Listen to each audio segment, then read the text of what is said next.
شادی کے لیے وظیفہ پڑھنے کا طریقہ: آپ نے روزانہ دن یا رات میں صرف ایک مرتبہ سورۃ طٰہٰ پڑھنی ہے اور اس کے اول و آخر 3 مرتبہ درود ابراہیمی لازمی پڑھنا ہے۔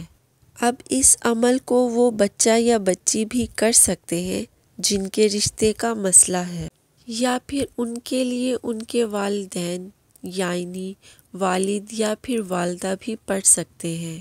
آپ نے سورۃ طٰہٰ کو دن اور رات میں ایک مرتبہ پڑھنی ہے، اور جب سورۃ طٰہٰ مکمل پڑھ لیں تو پھر آپ نے اپنا مقصد ذہن میں رکھ کر اللہ تعالیٰ سے رو رو کر دعا مانگنی ہے۔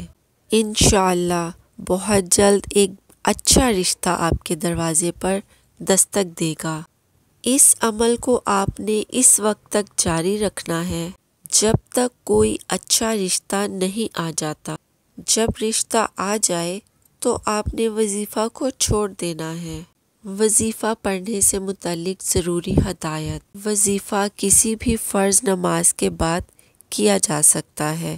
دوران وظیفہ کم سے کم کسی سے کوئی بات نہیں کرنی ہے، اور دوران وظیفہ اپنے مقصد کو اپنے ذہن میں رکھنا ہے، اور وظیفہ کے ساتھ ساتھ 5 وقت کی نماز کی پابندی کرنی ہے۔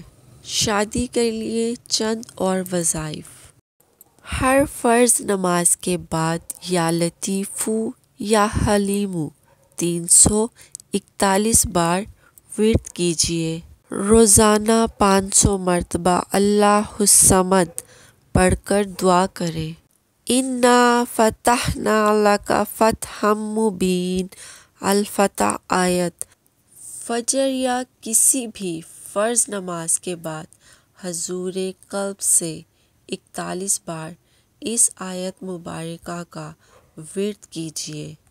اس سے اچھی جگہ رشتہ ہونے کے اسباب پیدا ہوں گے۔ جلد شادی کا عمل: یا لطیفو یا حلیمو کا ورد کثرت سے کریں۔ اللہ غیب سے رشتے کے اسباب بنا دے گا۔